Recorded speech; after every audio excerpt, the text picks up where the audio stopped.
Hello everyone, welcome back to my channel. My name is Ananya Garg and I am first year MBBS student at Lady Hardinge Medical College।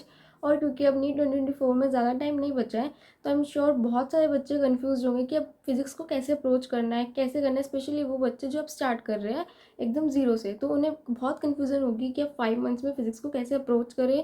और आपको realistic strategy बताऊंगी to score 150+ in NEET physics. And I am sure अगर आप इस strategy को अच्छे से follow करोगे, जो जो मैं बता रही हूँ वो सब करोगे, तो आप 150+ स्कोर करोगे। क्योंकि मैंने खुद सेम स्ट्रैटेजी फॉलो करी है और मेरे 158 आए थे फिजिक्स में। तो मैं कुछ ऐसे ही नहीं बता रही हूँ, वो एकदम टेस्टेड है। मैंने खुद पहले उस स्ट्रैटेजी को फॉलो किया था और रिजल्ट आया है, तभी मैं वो आपको बता रही हूँ। And if you are new to my channel then please subscribe to it. और एक और बात बोलूँगी, स्ट्रैटेजी देखने से मार्क्स नहीं आते। आप आए हो इस वीडियो पर, आप देख रहे हो, तो मेक श्योर कि आप इसे फॉलो करो। बिकॉज जब तक आप इस सबको फॉलो नहीं करोगे ना, जो जो बातें मैं बता रही हूँ, मार्क्स नहीं आएंगे। मार्क्स तो अल्टीमेटली करने से ही आएंगे। So what all I am saying, make sure you follow it and let's start the video.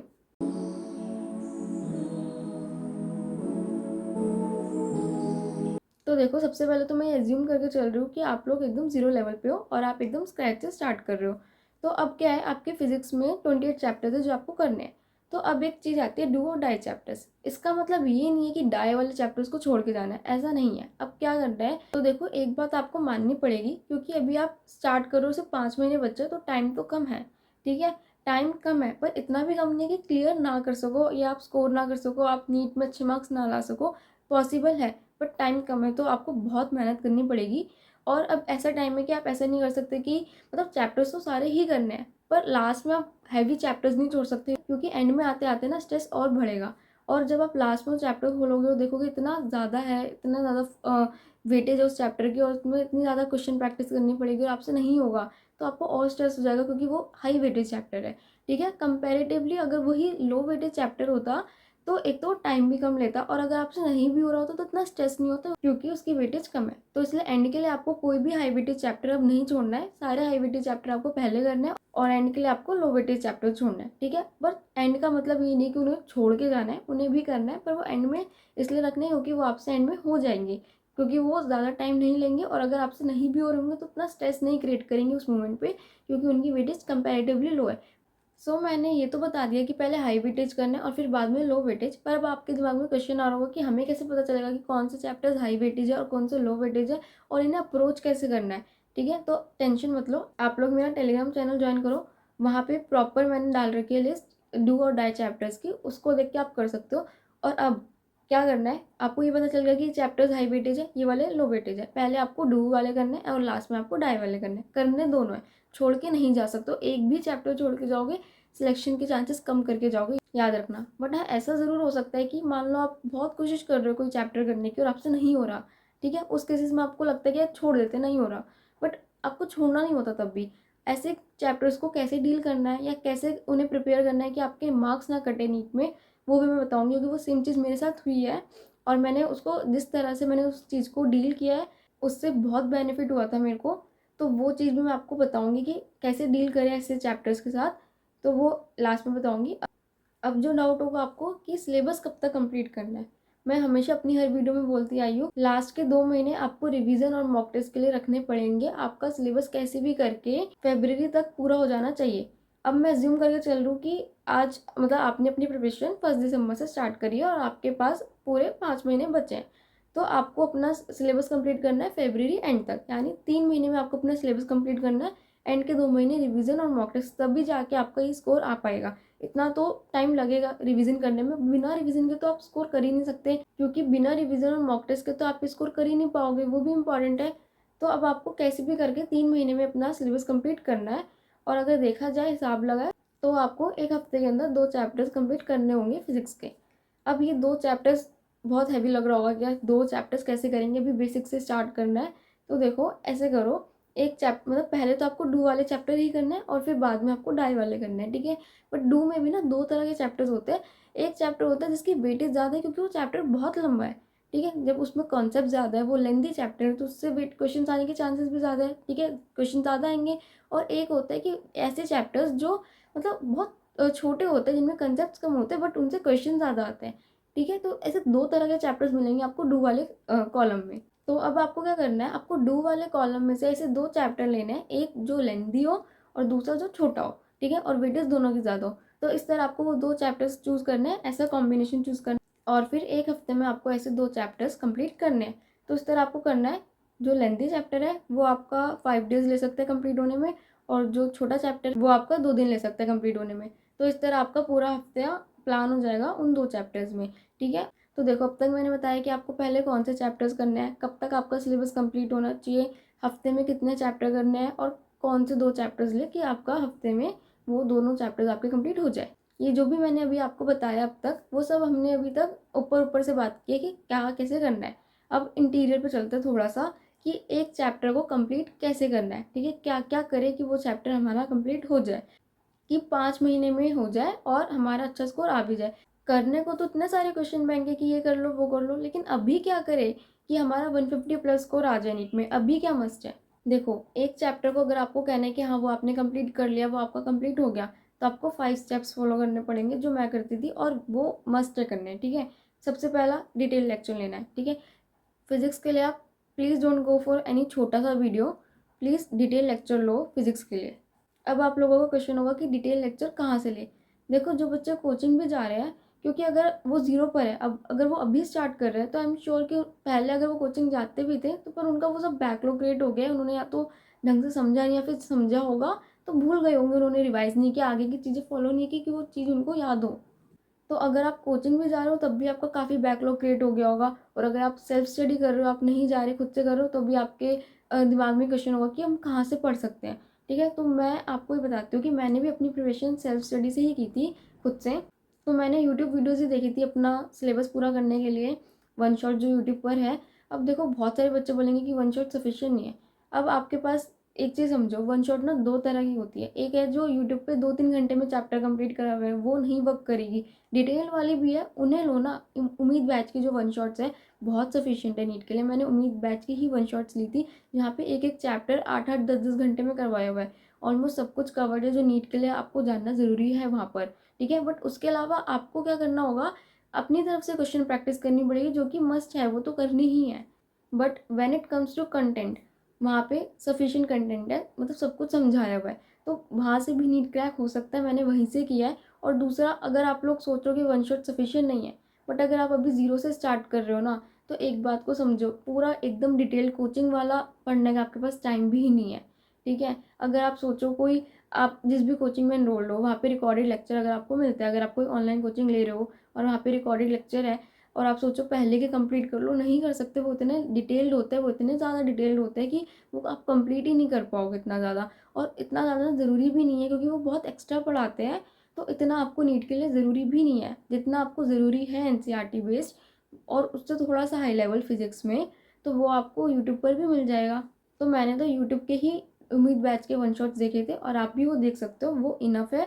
और मैं इस वीडियो के डिस्क्रिप्शन में वो प्लेलिस्ट भी डाल दूंगी, पूरे लिंक्स जो मैंने वीडियोस देखी है फिजिक्स में, तो आप उन्हें रेफर कर सकते हो। बाकी अगर कोई बच्चा चाहता है कि नहीं हमें कोचिंग चाहिए, ठीक है, बिना कोचिंग के नहीं कर सकते, कोई प्रॉब्लम नहीं है कोचिंग में, आप कोचिंग ले सकते हो। But what I mean to say, आप ट्राई करो कि आप जो कोचिंग ले रहे हो या कोई बैच खरीद रहे हो आप ऑनलाइन, तो वो अभी स्टार्ट हुआ हो रिसेंटली, ठीक है। ज़्यादा पुराना मत लेना, क्योंकि फिर आप ज़्यादा पुराना लोगे, वहाँ पे आपका बैकलॉग हुआ हुआ होगा, और वो बैकलॉग से ना फिर आपका वो बैकलॉग क्रिएट ही होता रहता है और बढ़ता जाएगा, वो नहीं हो पाएगा। एक आपको स्ट्रेस रहेगा कि यार मेरा बैकलॉग है। अगर आप कोई कोचिंग लेना चाहते हो, तो आप वो लो जो अभी स्टार्ट हो रही है, जहाँ से आप एकदम फ्रेश स्टार्ट कर सको, और वहाँ पे आपको कोई बैकलॉग ना हो, और वहाँ से आप अच्छे से अपनी प्रिपरेशन कंटिन्यू कर सको। सो एक चीज़ ये ज़रूर ध्यान में रखना, अगर आप कोचिंग बाय करोगे तो कोई भी पेड बैच, कि अभी का स्टार्ट हुआ लो, अगर आप पहले का लोगे तो फिर बैकलॉग आपका कभी एंड नहीं होने वाला, ठीक है। तो ये लेक्चर बता दिया। दूसरी चीज़ जो आपको करनी है वो है नोट्स। फिजिक्स के लिए नोट्स ज़रूरी है, बिकॉज फिजिक्स की एनसीईआरटी नहीं पढ़ी जाती, बहुत बोरिंग लगती है पढ़ने में, और नहीं हो पाता, मतलब मैंने भी बहुत ट्राई किया था पढ़ने का, पर नहीं हो पा रहा था, बहुत बोरिंग होती है। तो फिजिक्स के लिए आपके पास नोट्स होने चाहिए, जहाँ पे एनसीईआरटी की सारे इंपॉर्टेंट पॉइंट जो जो थ्योरेटिकल पॉइंट ऑफ व्यू से आपको जानने चाहिए, आपके कंसेप्ट के लिए आपके लिए इंपॉर्टेंट है, वो हो। तो बट अभी क्या करना है, बनाने का टाइम नहीं है, ठीक है। नोट्स बनाने का टाइम नहीं है, पीडीएफ से पढ़ना पड़ेगा, क्योंकि आप खुद समझो, आपने प्रिपरेशन अब स्टार्ट की है, तो कहीं तो आपको लॉस होगा इस चीज़ का। आप नोट्स नहीं बना सकते अब।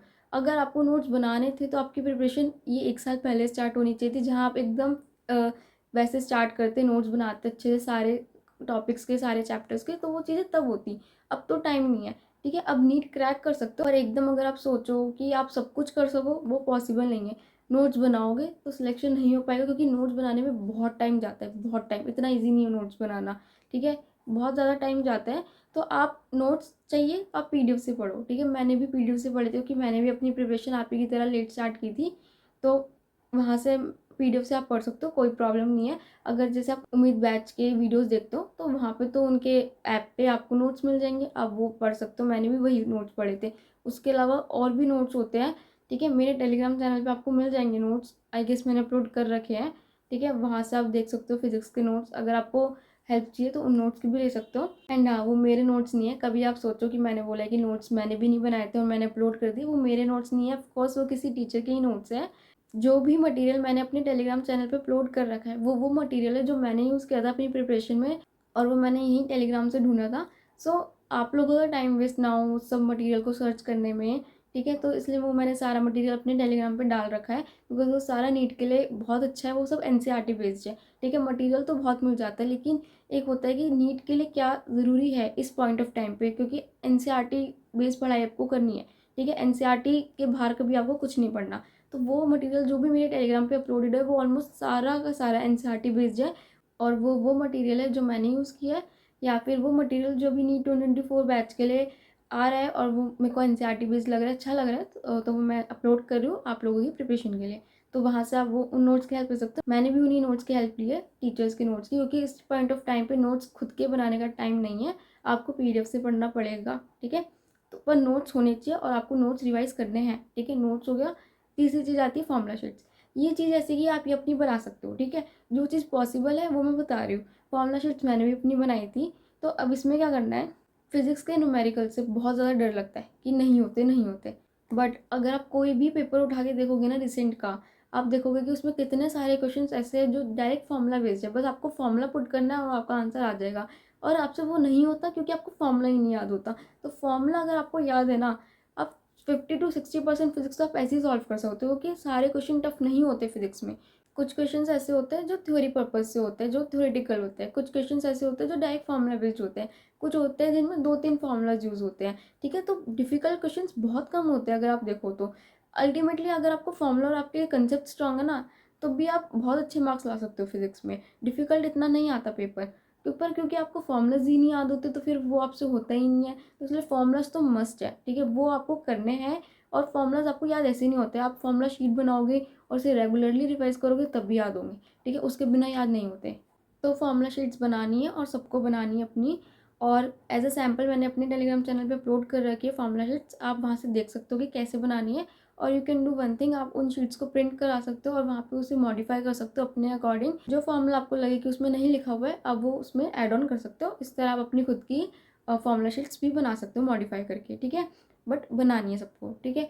अब फोर्थ चीज़ आती है क्वेश्चन प्रैक्टिस। हर चैप्टर के 80 to 150 क्वेश्चन सॉल्व करने हैं, ठीक है। जो लेस वेटेज वाले चैप्टर है उनके 80 कर सकते हो, जो हाई वेटेज है उनके 140 150 कर सकते हो। तो ये वेरी कर सकते हैं नंबर, चैप्टर में कितने कॉन्सेप्ट्स है और क्या कितना लेंथी चैप्टर है उसके अकॉर्डिंग, कितनी वेटेज है उसके अकॉर्डिंग। तो ये नंबर वेरी कर सकता है। और ये जो मैं कह रही हूँ, इसमें ऐसा नहीं कि आप सिर्फ इजी क्वेश्चन कर लो या फिर टफ कर लो, ठीक है। मिक्स्ड क्वेश्चन सॉल्व करने हैं आपको, हर वेराइटी के क्वेश्चन सॉल्व करने हैं। फॉर एग्जाम्पल अगर आप 80 क्वेश्चन सॉल्व कर रहे हो, तो उसमें असर्शन रीजन भी होने चाहिए, थ्योरी वाले भी होने चाहिए, ईजी भी होने चाहिए, डायरेक्ट फॉर्मूला बेस्ड, थोड़े मीडियम लेवल के भी होने चाहिए, थोड़े डिफिकल्ट भी होने चाहिए। वैरायटी होनी चाहिए ताकि आपका हर टाइप के उस चैप्टर से आपको हर टाइप के क्वेश्चंस आते हो, ठीक है। तो इस तरह से आपको करना है। और एक और चीज़, ऑलवेज ट्राई कि आप जब क्वेश्चन प्रैक्टिस कर रहे हो तो वो टॉपिक वाइज हो। बिकॉज पता है क्या होता है, हम लोग पूरा चैप्टर कर लेते हैं और कोई एक टॉपिक छोड़ देते हैं, ठीक है। या फिर उस कोई एक टॉपिक जिसके हम क्वेश्चन सॉल्व नहीं करते। वॉट इफ़ अगर उस चैप्टर से उसी टॉपिक से क्वेश्चन आ जाए, तो हमने इतनी मेहनत जो उस चैप्टर पे की, इतने सारे उसके क्वेश्चन सॉल्व किए, इतना उस पर अपना टाइम दिया, बट हम उस चैप्टर से मार्क्स नहीं गेन कर पाए क्योंकि हमने वो एक टॉपिक छोड़ दिया। क्योंकि ऐसा हुआ था मेरे साथ। नीट 2023 में मैंने वो डुअल नेचर वाला जो चैप्टर है वो मैं पूरा करके गई थी, एक्सेप्ट वो एक्सरे वाला मैंने छोड़ दिया था। तो उस साल उसी एक्सरे से क्वेश्चन आ गया था, जबकि कितने सालों से एक्सरे के ऊपर क्वेश्चन ही नहीं आ रहा था। तो फिर वहाँ पे मेरे वो मार्क्स चले गए। बट उस चैप्टर पे मैंने इतना फोकस किया था और उस चैप्टर से मेरे को अल्टीमेटली मार्क्स नहीं मिल पाए क्योंकि वो एक टॉपिक छोड़ दिया। तो ऐसी गलती आप मत करना। हमेशा टॉपिक वाइज क्वेश्चन सॉल्व करो ताकि हर टॉपिक कवर हो जाए, क्योंकि अगर आप चैप्टर प्रिपेयर कर रहे हो ना तो आपका मोटिव भी होना चाहिए उस चैप्टर से कहीं से भी क्वेश्चन आए आप कर पाओ। अगर चैप्टर प्रिपेयर नहीं किया तब आपसे क्वेश्चन सॉल्व नहीं हुआ, वो समझ में आता है, बट चैप्टर प्रिपेयर करने के बाद क्वेश्चन सॉल्व नहीं हो पा रहा, वो हर्ट करता है, ठीक है, वो नहीं करना।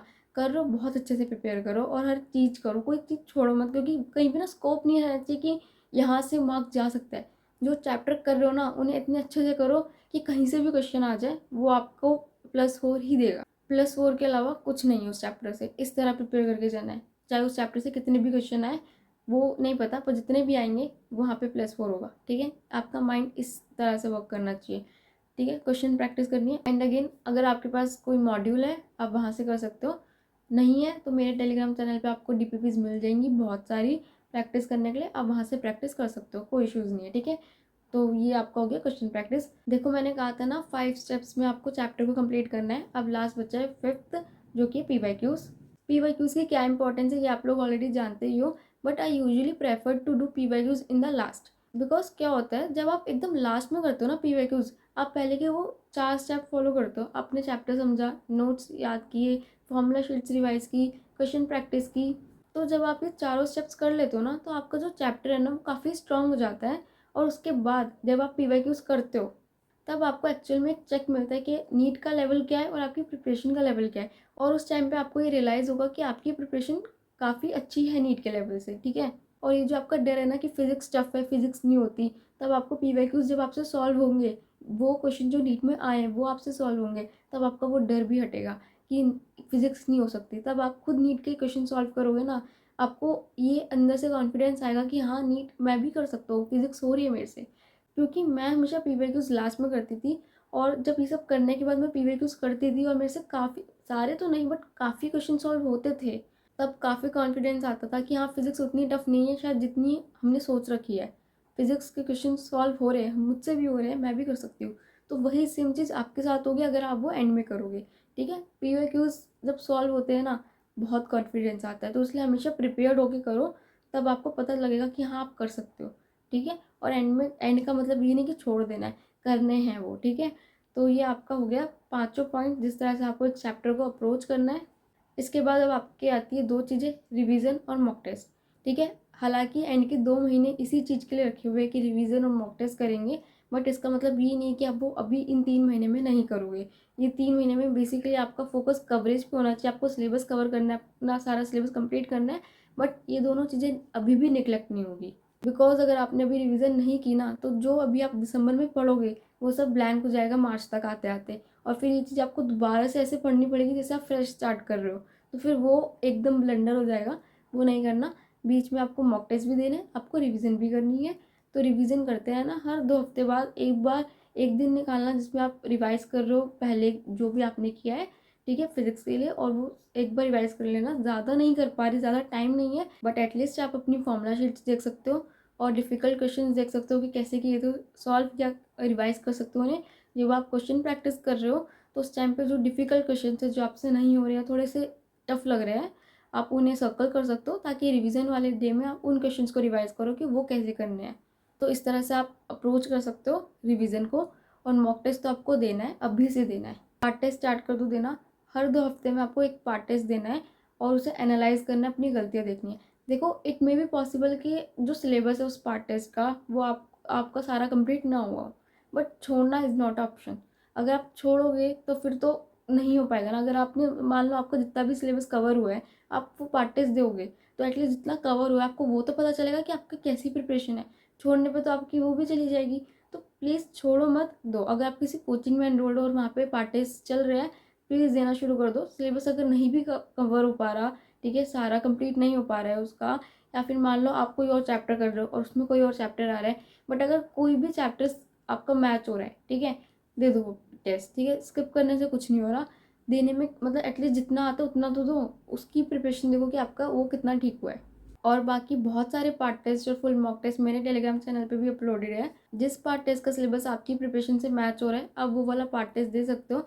इट मे बी पॉसिबल कि 100% मैच ना हो, लेकिन अगर 80% 90% मैच हो रहा है प्लीज़ दे दो, ठीक है। छोड़ो मत, उससे कुछ नहीं होगा। टेस्ट देने की हैबिट डालो, जितना ज़्यादा यूज टू हो जाओगे टेस्ट देने से उतना आपका जो नर्वसनेस है, एंजाइटी, वो कम होगी एग्ज़ाम टाइम पे, ठीक है। और आपको एग्ज़ाम प्रेशर हैंडल करना आएगा, प्लस जितने टॉपिक्स आपके प्रिपेयर्ड है वो आपके और स्ट्रॉन्ग हो जाएंगे उस टेस्ट से, ठीक है। तो ऐसे आपको करते चलना है, टेस्ट छोड़ने नहीं है। एंड हाँ, मैंने बोला था ना कि लास्ट में बताऊंगी कि अगर कोई चैप्टर आपसे बिल्कुल भी नहीं हो रहा है तो कैसे करना है। तो मैं बताती हूँ कि मेरे साथ क्या हुआ था। जब मैं प्रिपेयर कर रही थी तो रे ऑप्टिक्स ना मुझसे हो ही नहीं रहा था। मैंने मतलब बहुत ज़्यादा उसे लेक्चर्स देखे डिफरेंट टीचर्स के और बहुत कोशिश किया, बट मुझे समझ में ही नहीं आ रहा था वो चैप्टर, ठीक है। बेसिक्स क्वेश्चन जो होते थे फॉर्मूला बेस्ड एकदम वो हो जाते थे, बट जो टफ क्वेश्चन है, हल्का सा भी अगर क्वेश्चन को टफ कर दिया जाए तो मुझसे नहीं होता था। और मैंने बहुत ट्राई किया, मुझसे हो ही नहीं रहा था। तो instead of living a whole chapter, मैंने क्या किया, मैंने उस चैप्टर के जितना मेरे से हुआ मैंने उतना कर लिया, ठीक है। बहुत सारे बच्चों की हैबिट होती है, अगर कोई चैप्टर समझ में नहीं आ रहा पूरा छोड़ जाते हैं। अगर आपने कोई चैप्टर पूरा छोड़ दिया तो उससे जितने भी क्वेश्चन आएंगे वहाँ पे आपको कुछ नहीं मिलेगा, वहाँ पे ज़ीरो है आपका। बट वहीं उस चैप्टर से आपको जो भी आ रहा है समझ में, जितना भी आ रहा है, अगर आप वो भी कर लोगे ना, क्या पता अगर उस चैप्टर से उसी से क्वेश्चन आ गया तो कुछ तो प्रोबेबिलिटी बनेगी कि हाँ उस चैप्टर से आप कुछ तो कर सकते हो। मैंने क्या किया था, रे ऑप्टिक्स वाले चैप्टर के मेरे से फॉर्मूला बेस्ड क्वेश्चन हो रहे थे डायरेक्ट। मैंने फॉर्मूलाज याद कर लिए, ठीक है। अगर डायरेक्ट फॉर्मूला बेस्ड क्वेश्चन आया तो वो मैं अटेम्प्ट कर पाऊंगी, ठीक है। और पी वाई क्यूज देख लिए, ठीक है। जो डायरेक्ट फॉर्मूला बेस्ड वाले थे, जो मुझसे मतलब पी वाई क्यूज देखे, जितने समझ में आए मुझे मैंने वो कर लिए, जो नहीं आए वो छोड़ दिए, ठीक है। पूरा चैप्टर छोड़ जाती, कुछ भी नहीं याद करती तो ज़ीरो मिलता। मुझसे जितना हो रहा था मैंने किया, पी वाई क्यूज कर लिए ईजी वाले, और फॉर्मूला याद कर लिए कि अगर डायरेक्ट फॉर्मूला बेस्ड क्वेश्चन आया तो वो मैं अटेम्प्ट कर पाऊंगी। एग्जाम में आई गेस 4 क्वेश्चन आए थे उस चैप्टर से, जिसमें से I was able to attempt 3, and वो तीनों के तीनों सही हुए थे, बिकॉज वो तीनों फॉर्मूला बेस्ड थे और मेरे से हो गए, ठीक है। तो मैं इससे ये बताना चाह रही हूँ कि अगर आपसे मतलब शुरू में नहीं, आप अपना अभी एकदम प्रिपरेशन में फोकसली पढ़ाई करो, पूरे एफर्ट्स डालो, ठीक है। बट एंड में अगर आपको ऐसा लगता है ना कि यार ये चैप्टर नहीं हो रहा, बहुत ट्राई कर लिया नहीं हो पा रहा है, नहीं छोड़ना, तब भी नहीं छोड़ना। पूरा छोड़ोगे ज़ीरो मिलेंगे। जितना हो रहा है उस चैप्टर से उतना करो, पर कुछ ना कुछ तो करके जाना है, ठीक है। एक ही फॉर्मूला पढ़ के जाओ, पर पढ़ के जाओ। व्हाट इफ उसी से क्वेश्चन आ गया तो कभी भी ना एकदम ज़ीरो प्रोबेबिलिटी से नहीं जाना एग्ज़ाम में, बिल्कुल नहीं जाना। पहले तो पूरा कोशिश करो कि आप पूरा 100% सिलेबस कर पाओ, ठीक है। अगर बहुत करने पे आपके पास टाइम नहीं बचा, ठीक है, या फिर टाइम है बट आपको कुछ समझ ही नहीं आ पा रहा है, वो चैप्टर आपके सर के ऊपर से जा रहा है, तब जितना समझ में आ रहा है या जितना टाइम है उसमें जितना कर पा रहे हो उतना करो, ठीक है। तो एकदम छोड़ के तब भी नहीं जाओगे, करना सारा है, बट थोड़ा स्मार्टली करो फिर। बट वो एकदम एंड में है, ठीक है, शुरू में नहीं। अभी तो आपका टाइम एकदम पूरे एफर्ट्स डाल के पढ़ना है। लास्ट में इफ़ यू फील लाइक यार नहीं हो रहा है, ये चैप्टर सर के ऊपर से जा रहा है या टाइम नहीं बचा, ईजी ईजी कर सकते हो उस चैप्टर से, ठीक है। पर कुछ तो करो, एकदम छोड़ के तब भी नहीं जाओगे, करना पड़ेगा, ठीक है। क्या पता अगर वो ही आ गया तो आपके मार्क्स बन जाएंगे, ठीक है। पर अभी आप अपना पूरा फोकस आपको होना चाहिए, आपको एकदम 100% सिलेबस करके जाना है। And this is all about this video. मैंने इसमें सारे पॉइंट्स कवर किए जो मुझे लग रहा है आपके दिमाग में इस वक्त डाउट्स में चल रहे होंगे और आपको कन्फ्यूज़न होगी कि क्या कैसे करना है। Almost I have covered everything. अगर कुछ छूट गया हो तो प्लीज़ कमेंट में बता देना, मैं उसका रिप्लाई कर दूँगी। मैंने जो भी इस वीडियो में बताया है वो बहुत ज़्यादा प्रैक्टिकल है, पॉसिबल है। हवा में कुछ भी नहीं बताया गया कि ये हो जाएगा वो हो जाएगा। पॉसिबल है मार्क्स लाना, पॉसिबल है इस चीज़ को कवर करना, 5 महीने में सारा सिलेबस कवर करना, तभी बता रही हूँ। मैंने किया है, आप भी कर सकते हो। बट हाँ, टफ होगा, बिल्कुल होगा, पर करना पड़ेगा यार। 5 महीने की बात है, बस 5 महीने घिस दो खुद को। लास्ट में एक लाइन बोलूँगी, if you don't sacrifice something for what you want becomes a sacrifice. सोच के देखना एक बारी क्या ज़रूरी है इस टाइम पे। 5 महीने के बाद आपको ये ड्रीम लाइफ लेनी है या नहीं लेनी, चॉइस आपकी, ठीक है। पॉसिबल है, अभी भी कर सकते हो, बस घिसना पड़ेगा खुद को, ठीक है। कमी है मेहनत की, प्लीज़ स्टार्ट कर दो अब इससे लेट मत करना। आई वॉन्ट जो भी बच्चे वीडियो देख रहे हैं, इसके बाद आप एकदम फोकस होकर पढ़ाई करोगे, ठीक है। और अगले महीने आप बहुत बेटर सिचुएशन में होंगे जिसमें आप आ जाओ, ठीक है। And at the last, if you like my video then please hit the like button, do subscribe to my channel and share it with your friends as well. और वीडियो कैसी लगी कमेंट में ज़रूर बताना। और मेरा टेलीग्राम चैनल प्लीज़ ज्वाइन कर लो, it's for you guys only. वहाँ पे आपको सारा मटेरियल मिल जाएगा जो भी नीट के लिए ज़रूरी है। अगर आप सेल्फ स्टडी करो तो it's must for you, please उसे जाके देखो और उसे ज्वाइन करो। एंड लास्ट में, thank you so much guys for watching my video.